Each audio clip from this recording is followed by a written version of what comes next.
The Anglophone anarchists: Warren, Spooner, Tucker, and Herbert. Part 1. Josiah Warren. Proudhon, Bakunin, and Kropotkin have one thing in common apart from their anarchism. For none of them is English their first language. Is the anarchist tradition exclusively non-Anglophone? Well, no. England and the USA produced their own variety of anarchists, the American thinkers being better known than the English.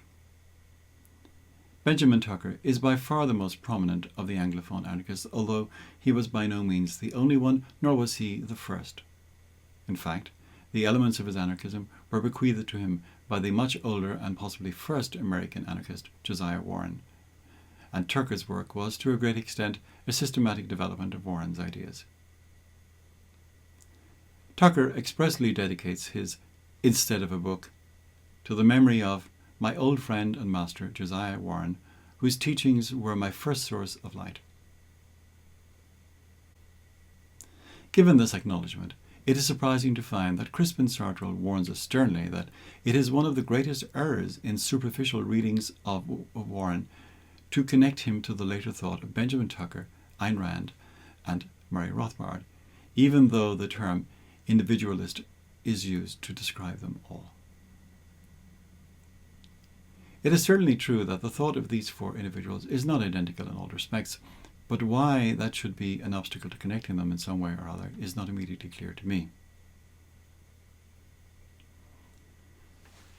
Josiah Warren was a jack of all trades, inventor, musician, author, and largely an autodidact, with all the merits and failings that autodidacticism usually implies. Crispin Sartre says of him that he was both a genius and a crank of nearly the first order, and it is hard to disagree with this assessment. Marrying at an early age, he and his family were members of the New Harmony socialist community established by Robert Owen. Inspired rather than discouraged by the failure of the New Harmony project, Warren went on to establish several communities of his own: the aptly or otherwise named Utopia in 1847, and the prophetically named Modern Times in 1851. Sartre notes that his experience in New Harmony was central to Warren's life and thought, and many of his ideas can be seen as attempts to understand and correct the failures of that community, while retaining the energy and idealism that first drew him there. While Benjamin Tucker's journal, Liberty, rightly takes pride of place as the most significant and influential individualist anarchist publishing venture, this venture was preceded by some 50 years by Warren's The Peaceful Revolutionist, admittedly far less successful and influential, but not without significance. Philosophically, Josiah Warren is an extreme individualist, almost a nominalist. He holds that ultimately only individuals are real. His thinking was centered on a few basic principles, the most important of them from the viewpoint of liberty being individualism and self-sovereignty. Warren's individualism was radical and extended not only to politics but also to metaphysics and epistemology. For Warren, what exists are individuals and only individuals. Anything else is a collection, composite, or mixture of individuals. No two individuals are alike or interchangeable, and no individual remains the same over time. Not only are no two minds alike now, but no one remains the same from 1 hour to another. Not only is Warren a radical individualist, but, like Godwin, he is also an environmental determinist.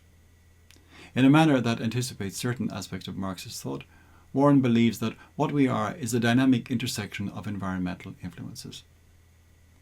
If taken to its logical conclusion, this account of the individual would lead to its dissolution into its constituent parts, and those parts in turn into, well, who knows?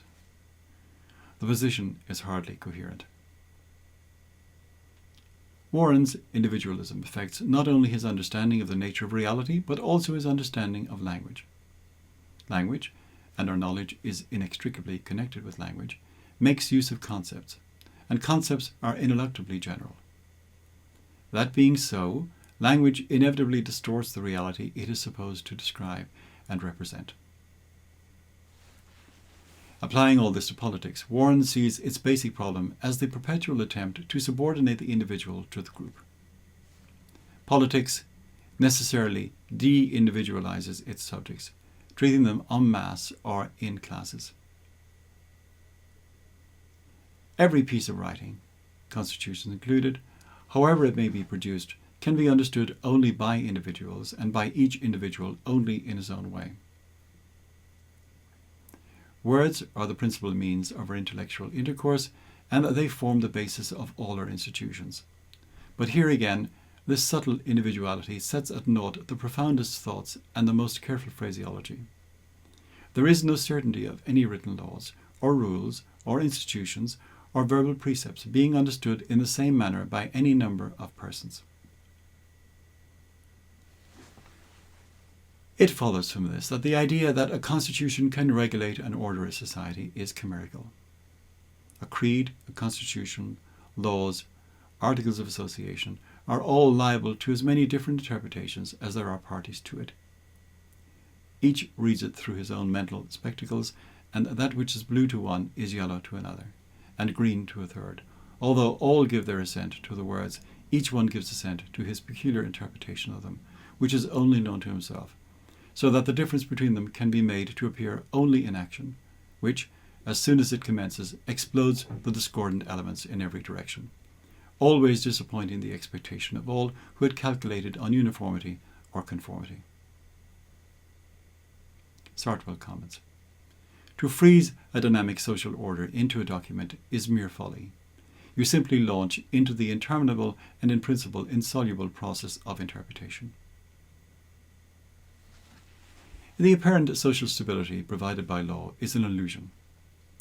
Laws are expressed in words, and words are infinitely interpretable. That being so, it is individuals rather than laws that govern. There is no security in laws.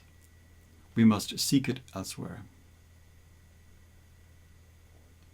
Now, taken to an extreme, Warren's individualism is self-stultifying. The very notion of individuality is itself conceptual and universal. It is simply not possible to talk about anything except at the simplest level, and possibly not even here, without making use of universal concepts. Sartwell makes this point well. As soon as Warren starts founding disciplines and capturing in a term, individuality, the essence of the universe, or the basis of all justice and social arrangements, self-sovereignty, he is doing what the discipline he invented demands he not do. Warren has a point, but he takes it to the extreme. If we were to take him literally, we should have to stop reading what he has written, for it is a presupposition of reading a document that some form of commonality of judgment is possible. However, Warren is correct in his skepticism of the value of constitutions as instruments of stability. In the end, a written document means what its authorized interpreters say it means. The idea of a Rousseauian general will is anathema to Warren. Good thinkers never committed a more fatal mistake than in expecting harmony from an attempt to overcome individuality, and in trying to make a state or nation an individual. The individuality of each person is perfectly indestructible. A state or nation is a multitude of indestructible individualities and cannot, by any possibility, be converted into anything else. For Warren, the sovereignty of the individual must always be respected. No one may be compelled to do or to refrain from doing something even where the compulsion is well-intentioned. Warren takes the typical political philosopher, Hegel, Marx or Rousseau, to be engaged in a Procrustean attempt to eradicate a messy and indigestible subjectivity from the world so that his neat and orderly scheme can find application without being disturbed by the exigencies of individuality. Much like the bus driver who, when told that several of his would-be passengers had complained that he wasn't stopping to pick them up, replied, "I can't stop. It ruins the schedule." So we have individuals. Now what? A consequence of being an individual for Warren is that each person, each individual, is entitled to full control of himself, his body, and his actions. If it is going to be difficult to reconcile self-sovereignty with any notion of coercive government, so much the worse for coercive government. Warren is of the opinion that the leading idea in all forms of political association has been to submerge the individual in the group, whereas what is actually required for the harmonious adjustment of society is precisely the contrary, the raising of the individual above the group. He writes that, in all forms of organized society, the first and great leading idea was and is to sink the individual in the state or body politic, when nothing short of the very opposite, which is raising every individual above the state, above institutions, above systems, above man-made laws, will enable society to take the first successful step towards its harmonious adjustment. It hardly needs to be said that Warren has a less than elevated opinion of the nature and function of the state. The state, we are told, exists to secure our persons and our property, but its record in providing this security is less than stellar. Rather than improving the human condition, states worsen it. Claiming to secure person and property, Warren writes, states have spread wholesale destruction, famine, and wretchedness in every frightful form over all parts of the earth, where peace and security might otherwise have prevailed. They have shed more blood, committed more murders, tortures, and other frightful crimes in the struggles against each other for the privileges of governing than society would or could have suffered in the total absence of all government whatever. It should be remembered that this passage was written in the early 19th century. What would Warren have written had he had our experience of the bloody 20th century? Even when not engaged in actual slaughter, governments interfere in our everyday lives in a multitude of ways. They invade the private household and impertinently meddle with, and in their blind and besotted wantonness presume to regulate the most sacred individual feelings. Unlike Stirner, Warren is not opposed to an individual's associating with others, and we may remember that even Stirner contemplated the bizarre possibility of a union of egotists. What is important to Warren is not whether individuals do or do not associate with one another, but whether such associating is voluntary. We not only do not compromise our liberty, but, on the contrary, exercise it when we associate with others in pursuance of a common goal. No subordination can be more perfect than that of an orchestra, but it is all voluntary. In cooperative ventures, our liberty is not compromised if each one is the supreme judge at all times of the individual case in hand, and is free to act from his own estimate of the advantages to be derived to himself or others.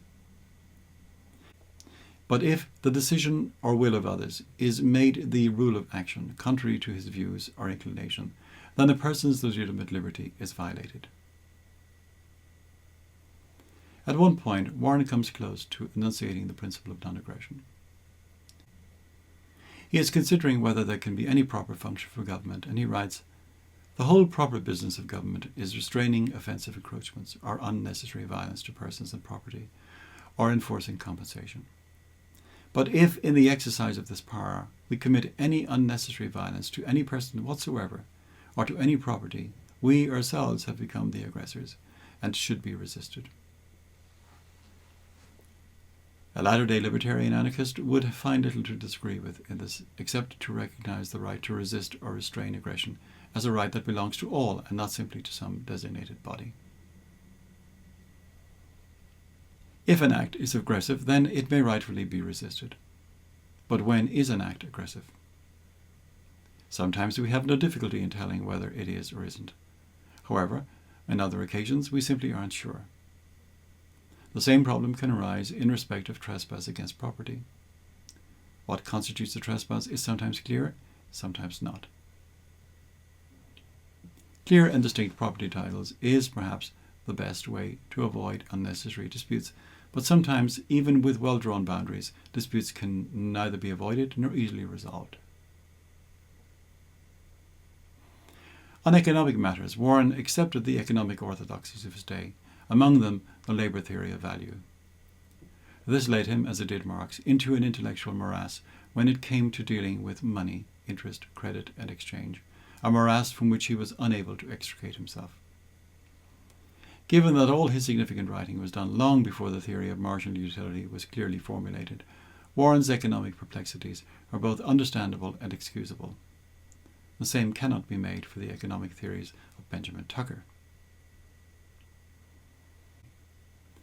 Warren's contribution to the case of individualistic anarchism was important, not only because of its intrinsic merits, but also because it founded a Native American strain of anarchistic thought that permitted the European imports to be both more easily assimilated but also to be modified to suit the American genius.